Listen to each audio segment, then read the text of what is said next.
Hello and welcome to India Reads. I'm Pradeep and we are reading shaking, book 7 of Meditations by Marcus Aurelius. So here we go.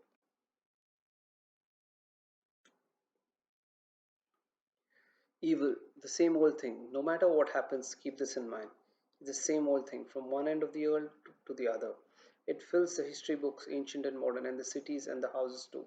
Nothing new at all, familiar, transient. You cannot quench understanding unless you put out the insights that compose it. But you can rekindle those at will, like glowing coals. I can control my thoughts as necessary. Then how can I be troubled? What is outside my mind means nothing to me. Absorb the lesson and your feet stand firm. You can return to life. Look at the things as you did before, and life returns. Pointless bursting of processions, opera arias, herds of sheep and cattle, military exercises, a bone flung to a pet poodle, a little food in the fish tank, the miserable servitude of ants, scampering of frightened mice, puppets chirped on strings, surround as we are all by surround as we are by all of this, we need to practice acceptance without disdain, but remembering that our own worth is measured by what we devote our energy to. Focus on what is said when you speak and on what results from each action. Know that one what the one aims at and what the other means. Is my intellect up to this? If so, I'll put it to work like a tool provided by nature. And if it isn't, I'll turn the job over to someone who can do it better, unless I have no choice.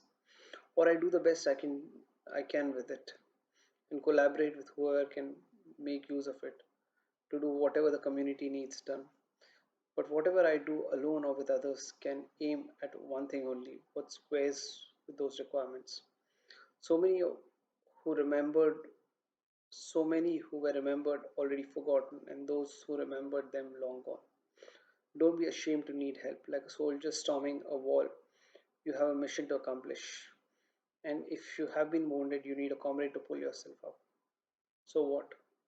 Forget the future. When and if it comes, you will have the same resources to draw on, the same logos.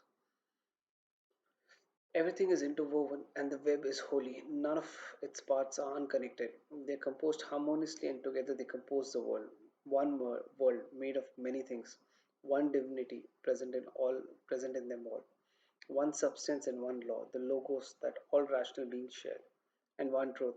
If this indeed if this is indeed the culmination of one process, beings who share the same birth, the same logos, all substance is soon absorbed into nature, and all that animates is soon restored into the logos, all trace of them both soon covered by time. To begin with the logos, the unnatural action is one that conflicts with the logos, straight, not straightened. What is rational in different beings is related, like the individual limbs of a single being, and meant to function as a unit. This will be clearer to you if you remind yourself I am a single limb of a larger body, a rational one. Or you could say a part, only a letter's difference. But then you're not really embracing other people. Helping them isn't yet its own reward. You're still seeing it only as the right thing to do. You don't yet realize who you're helping. Let it happen if it wants to do whatever it can happen to. And what's affected can complain about it if it wants. It doesn't hurt me unless I interpret its happening as harmful to me. I can choose not to. No matter what one says or does, my task is to be good, like gold or emerald or purple repeating to itself. No matter what anyone says or does, my task is to be emerald, my color undiminished. The mind does not get in its way. It does not frighten itself into desires. If other things can scare or hurt it, let them. It won't go down that road on the basis of its own perceptions. Let the body avoid discomfort, and if it feels it, say so. But the soul is what feels fear and pain, and what conceives of them in the first place. And it suffers nothing because it will never conclude that it has. A mind in itself has no needs except for those it creates itself, is undisturbed except for its own disturbances, knows no obstructions except those from within. Well being is good luck or good character. But what are you doing here? Perceptions? Get back to where you came from and good riddance. I don't need you. Yes, I know. It was only the force of habit that brought you. No, I'm not angry with you. Just go away.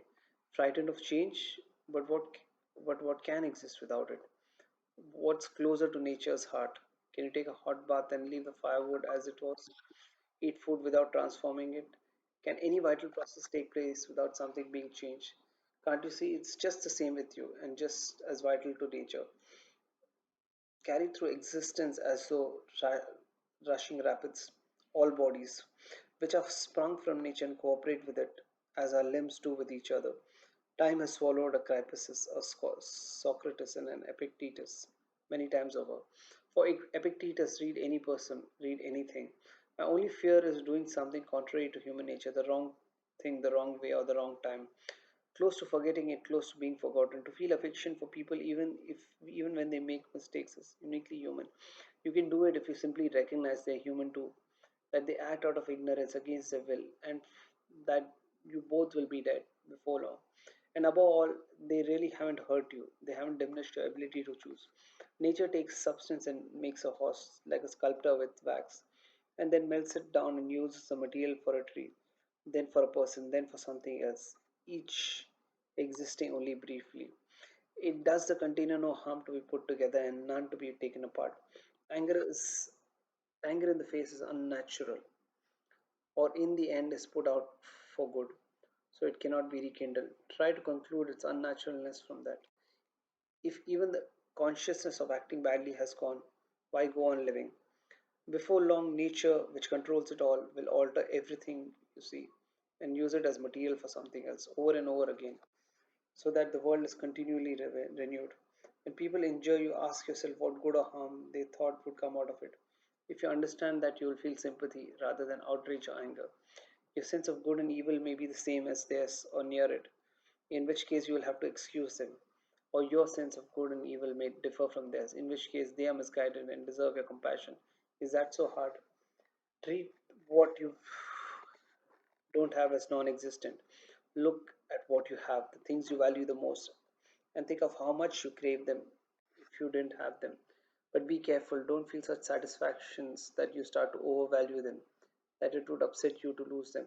Self contraction, the mind's requirements are satisfied by doing what we should and by the calm it brings us.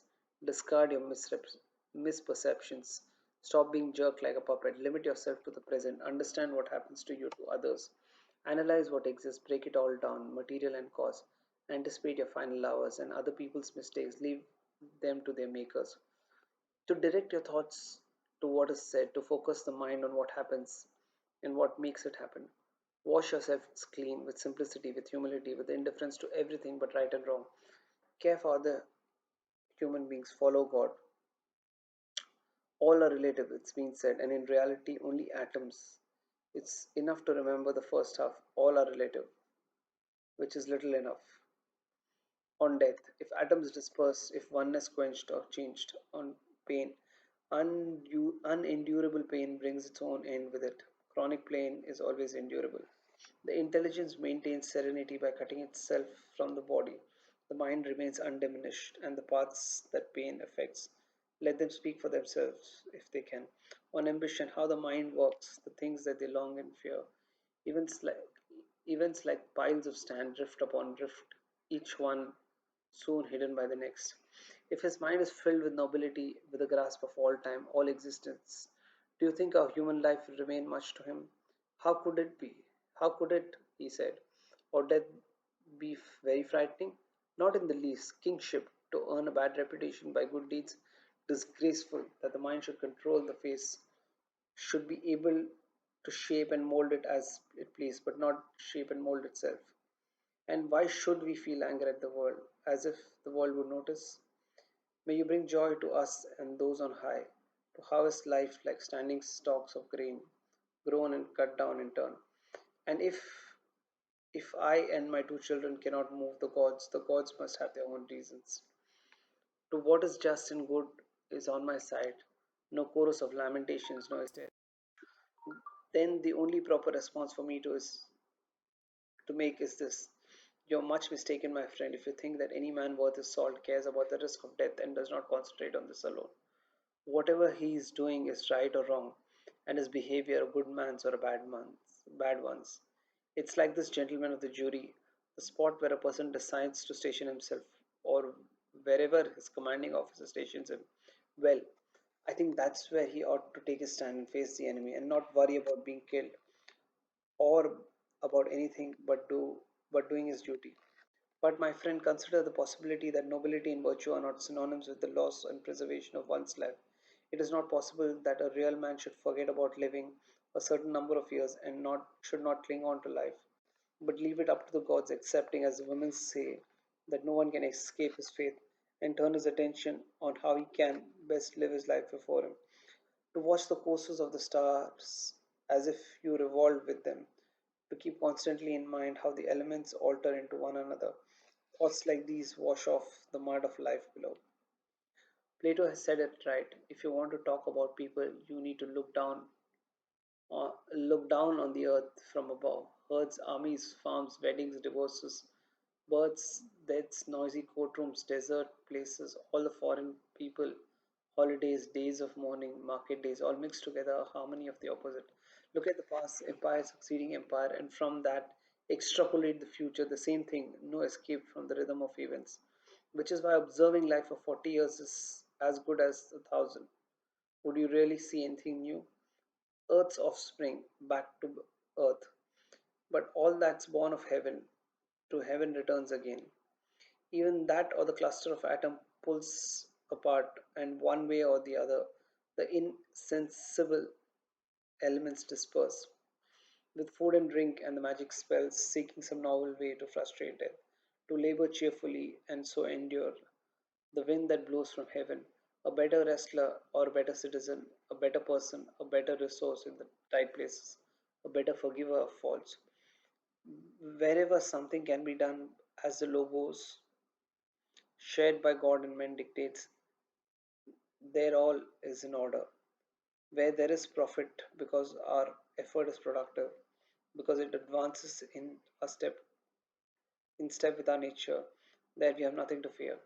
Everywhere at each moment you have the option to accept this event with humility, to treat this person as he should be treated, to approach this thought with care so that nothing irrational creeps in. Don't pay attention to other people's minds. Look straight ahead where nature is leading you, nature in general, through the things that happen to you and your own nature through your own actions. Everything has to do with what it was made for, and other things were made for those with logos. In this respect, as in others, lower things exist for the sake of higher ones, and higher things for one another. Now, the main thing we were made for is to work with others. Secondly, to resist our body's urges, because things driven by logos, by thought, have the capacity for detachment, to resist impulses and sensation, both of which are merely corporeal. Thought seeks to be their master, not their subject, and so it should. They were created for its use, and the thing to avoid rashness and credulity. The mind that grasps this and steers straight ahead should be able to hold on its own. Think of yourself as dead. You have lived your life. Now take what's left and live it properly. To love only what happens, what was destined, no greater harmony. In all that happens, keep before your eyes those who experienced it before you and felt shock and outrage and resentment at it. And now where are they? Nowhere. In Is that what you would like to be? Instead of avoiding all these distracting assaults, leaving the alarms and flight to others, and concentrating on what you can do it with all. Because if you can use it, treat it as raw material. Just pay attention and resolve to live up to your expectation in everything. And when faced with a choice, remember our businesses with things that really matter. Dig deep the water, goodness is down there. And as long as you keep digging, it will keep bubbling up. What the body needs is stability, to be impervious to jolts in all that it is and does. The cohesiveness and the beauty that intelligence leads to face. That's what the body needs. But it should come without effort. Not a dancer, but a wrestler, waiting, poised, and dug in for sudden assaults. Look at who they really are, the people whose approval you long for, and what their minds are like. And then you won't blame the ones who make mistakes. They can't help, and you won't feel a need for approval. You would have seen the source of both their judgments and their actions. Against our will, our souls are cut off from the truth. Truth, yes, and justice, self control, kindness. Important to keep this in mind. It'll make you more patient with others. For times, if for times you will feel pain, see it. See that it doesn't disgrace you or degrade your intelligence, or doesn't keep it from acting rationally or unselfishly. And in most cases, what Epicurus said should help. That pain is neither unbearable or unending as long as you keep in mind its limits and don't magnify them in your imagination. And keep in mind too that pain often comes in disguise as drowsiness, fever, loss of appetite. When you're bothered with things like that, remind yourself, I'm giving in to pain. Take care that you don't treat inhumanity as it treats human beings. How do we know that Telag, Telauges wasn't a better man than Socrates? It's not enough whether to ask Socrates' death was nobler, whether he debated with sophists more adeptly, whether he showed greater endurance by spending the night out in the cold, and when he was offered to arrest the man from Salamis, decided when he was ordered to arrest the man from Salamis, decided it was preferable to refuse and swaggered about the streets, which one could reasonably doubt. What matters is what kind of soul he had, whether he was satisfied to treat men with justice and the gods with reverence, and did not lose his temper unpredictability at evil done by others, and didn't make himself the slave of other people's ignorance, didn't treat anything that nature did as abnormal, or put up with it as an unbearable imposition, didn't put his mind in his body's keeping. Nature did not blend things so inextricably that you cannot draw your own boundaries. Place your own well being in your own hands. It's quite possible to be a good man without anyone realizing it. Remember that. And this too, you don't need much to live happily. And just because you've abandoned your hopes of becoming a great thinker or scientist, don't give up on attaining freedom, achieving humility, serving others, obeying God. To live life in peace, immune to all compulsions, let them scream what they want. Let, anim- let animals dismember the soft flesh that covers you. How would any of that stop you from keeping your mind calm, reliably sizing up to what's around you, and ready to make good use of whatever happens, so that judgment can look the event in the eye and say, this is what you really are, regardless of what you may look like? While adaptability says, you are just what I was looking for. Because to me, the present is a chance for the exercise of rational virtue, civic virtue, in short, the art that men share with gods. Both treat what happens as wholly natural, not novel or hard to deal with, but familiar and easily handled. Perfection of character, to live your last day every day without frenzy or sloth or pretense. The gods live forever and yet do not seem annoyed at having to put up with human beings and their behavior throughout eternity. And not only put up with it, but actively care for them. And you, on the verge of death, you still refuse to care for them, although you're one of them. It's silly to try to escape other people's faults. They're inescapable. Try to escape your own. Whenever the force that makes us rational in social encounters something that is neither, then it can be reasonably regard it as inferior. You've been given aid and they've received it, and yet, like an idiot, you keep holding out for more, to be credited with a good deed and to be repaid in kind. Why? No one objects to what is useful to him. To be of use to others is natural. Then don't object to what is useful to you. Being of use. Nature willed the creation of the world. Either all that exists follows logically, or even those things which the world's intelligence most directs its will are completely random. The source of serenity in most situations and on. With that, we come to the end of book 7. A whole lot to unpack here, and I'm sure I'm going to miss a few important things, but let's give it a shot. I think one of the first things that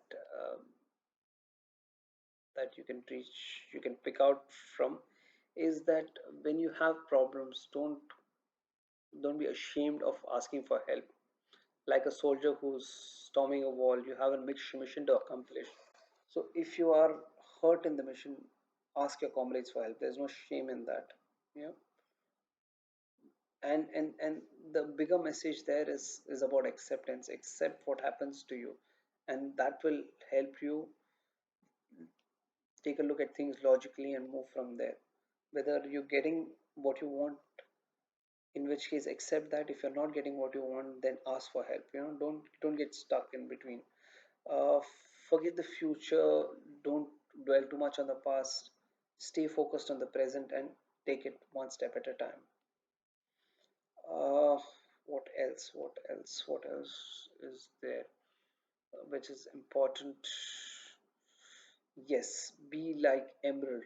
Emerald can be thrown in the dust, it can be spit upon, it can be abused, but it never loses its shine. So be like that. Be like an emerald. Don't let external validation, external opinions, external criticism affect the shine which is there inherently within you. One of the other lessons which keep repeating is that what are you worrying about? What is that is disturbing you? Everything is temporary here. You're staying in a motel, tomorrow you'd be gone. The gods don't complain about you, the gods are there, eternal, and you who are human and are not going to be there eternally, what do you have to complain about? So, perspective like that. Don't get swayed by misrepresentations by others, and don't get too carried away by your own feelings. Stay present, stay focused. Mm, what else have I missed? Is there anything else? Is there anything important?